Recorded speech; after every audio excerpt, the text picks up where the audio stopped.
Before investing in Dubai, you need to understand your building, amenities, service charges, AC systems, permits, even how the elevator can affect your sleep. Today, I'm giving you Dubai's Building 101. That's everything investors should check before buying. So in Dubai itself, we have different areas. For example, we have downtown, we have Dubai Marina, we have GLT, or we have JVC. In those areas, of course, we have different buildings or building communities.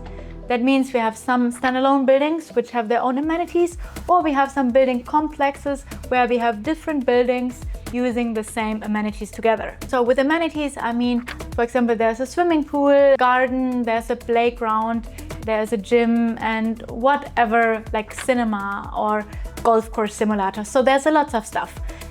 So all of those amenities already influence the service charge payment from the beginning. Service charge, I'll explain almost at the end of the video. Stay tuned. That is a building. So we have the building, either it's a community of building or it's a standalone building with amenities. And of course, it's not only the amenities, so the building has its own infrastructure. So in those infrastructure, we have the chiller water for the AC, electric connection, water connection, we have security, and a lot of other items which come together like a puzzle. Sometimes when we have a building in Dubai, in the basement, there's also a storage or an extra dumping area. So that was a building from the outside and in general. So now, when we go into the lobby, like we see already security, or we see a receptionist or concierge, and maybe we already see a cleaner walking around cleaning the building. All of this is part of the building itself.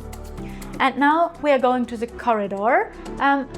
For me, the corridor more or less is the heart of the building because it combines all the different features of the building. So in the corridor itself, for example, we have the elevators, we have also on each corridor, on each level, we have a dumpster area, and of course we have all the apartments, usually on the right and on the left.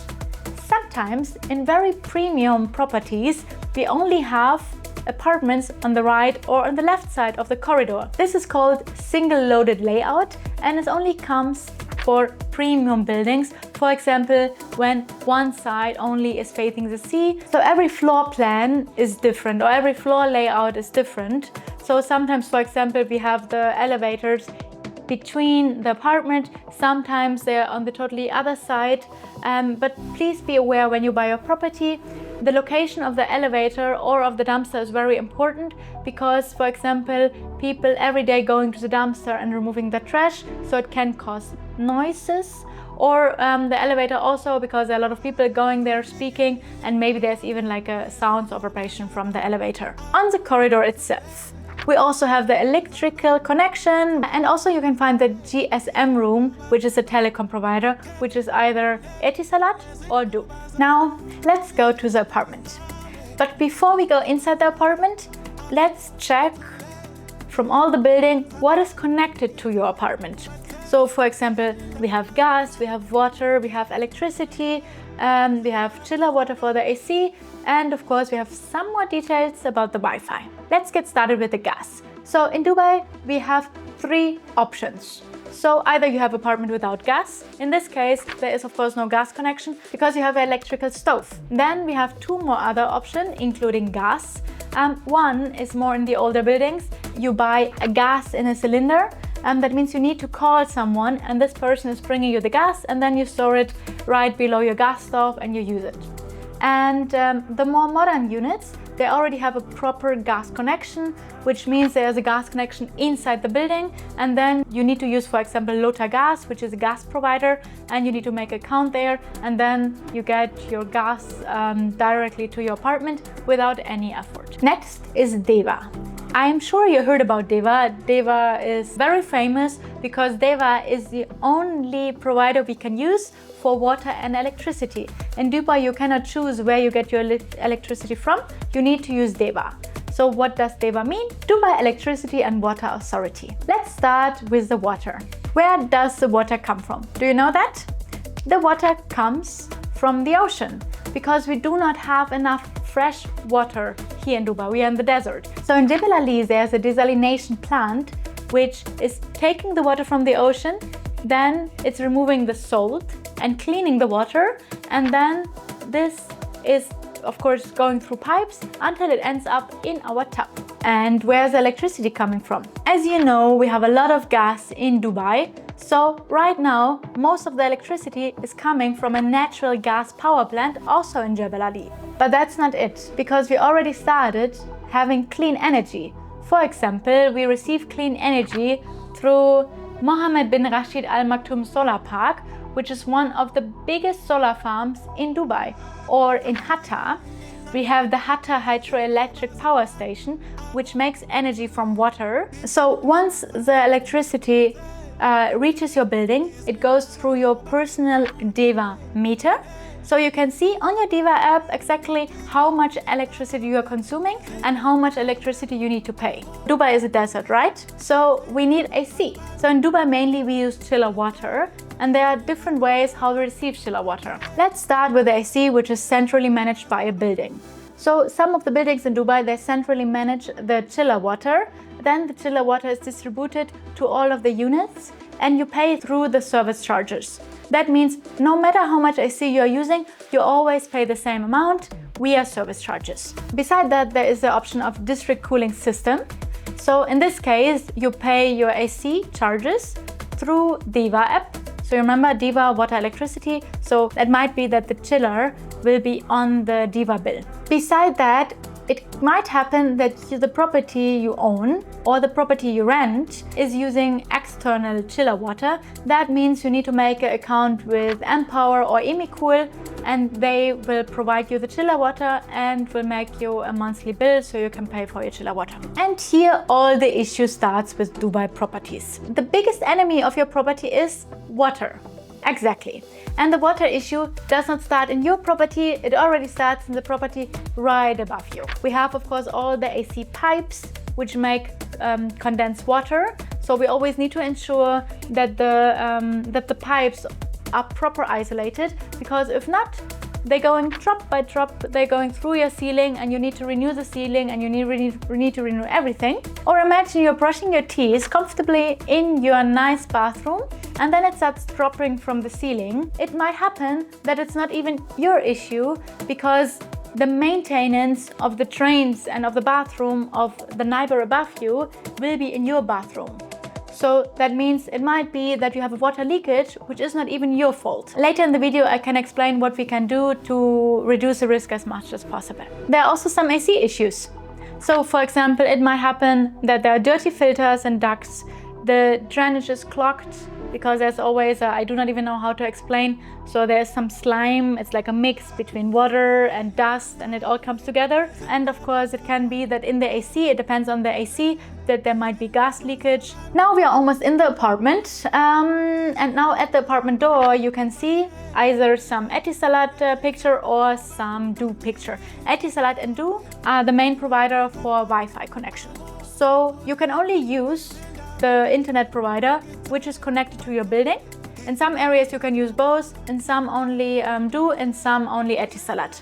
So internet, router and everything is already set up in your property. So once you would like to activate internet, you just make the contract and someone comes and activate and does some technical stuff in the ceiling, and there you go, you're free to start watching Netflix again. Now finally, let's enter the apartment. That's why you're here, right? So, apartment usually has a kitchen, a corridor, a living area, a bathroom, bedrooms. Some have a maid's room, some have an extra storage room, some maybe have a pool, some have a sauna, some have its own gym. So it fully depends on what kind of property you buy. Everything is possible. Even it might be that you have a balcony or you don't have a balcony, but no matter what you buy, there are rules given by the developer and by the property management. For example, you need to be quiet for specific hours. Maybe animals are allowed or not allowed. But specific for the balcony, you should not do barbecue, you should not smoke shisha, and especially you should not throw your cigarettes from the balcony. Remember, we are in the desert, so things start burning very quickly.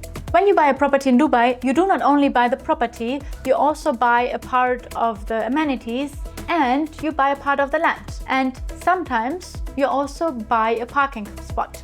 This parking spot can be either indoor, so in the parking garage, or it can be outdoor. But it also can happen that you buy a property and there's no parking at all. As I said before, there are specific rules when living in a building in Dubai, given by the property management company. And there are some more safety regulations. So for example, water sprinklers or smoke detectors. The security also takes care who's coming into the building. So for example, when you want to move in, you need to have a move-in permit, or if you move out, you need to have a move-out permit. And if you want to do upgrades on the property, you need to get an NOC, a non-object certificate by the developer, to ensure that everything works smooth.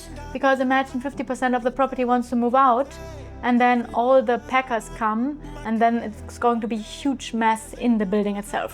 Everything what I said about the building and the community and each person who is working in the building itself needs to be paid. So who's paying this? It's the property owner, and it's called service charges. Let's go a little bit more deeper into the service charges. So the service charges are there to ensure the property is well maintained and people can live there without any issue.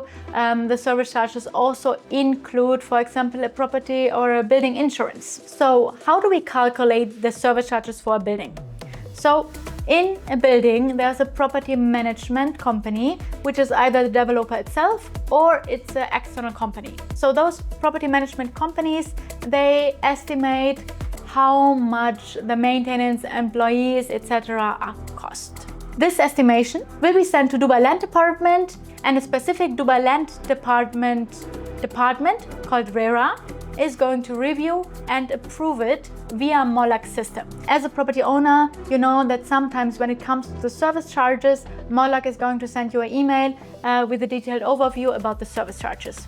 Every quarter, you're going to receive your service charge invoice, and you see exactly for what you are paying. There's a huge list, usually it's one page with a lot of points, and you see every specific point you are paying for. So the service charges can change every year. Because of course there's fluctuation, maybe employee costs are more expensive, or maybe material costs are more expensive. So every year the management company is making a new proposal, and the Dubai Land Department or specific MOLAC is going to approve it or decline it. Now you know almost everything about the building, you know how it works, you know about the service charges, but the point is, how can you protect your property? And now we're coming to a very important point, which is very underestimated in Dubai. So a property insurance, from my perspective, is absolutely mandatory because of all the issue we are facing. We are facing water issue, we are facing fire issue, and whatever issue. And you can only protect your property if you have a proper property insurance. Let me give you an example. Imagine the building starts to burn. For example, the neighbor 3 floors below forgot to stop a candle. In this case, once your property burns, you can call your insurance, and your insurance is going to cover the costs for your property. And then the insurance will come and will go to the person who caused the fire to receive the money back.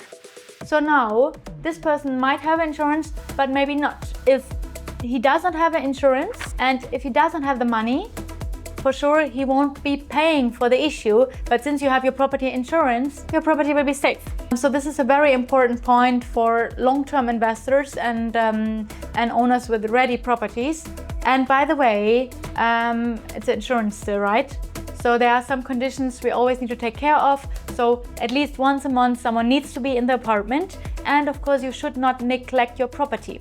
For example, if you neglect the AC system, and that's why there's a huge water leakage, maybe the insurance declines your request. So that was it from my side. I hope you learned a lot about Dubai property, how it works, where the water comes from, and I hope a lot of other additional information which are important for you. And now I guess you're ready to invest in your Dubai property, so get in touch.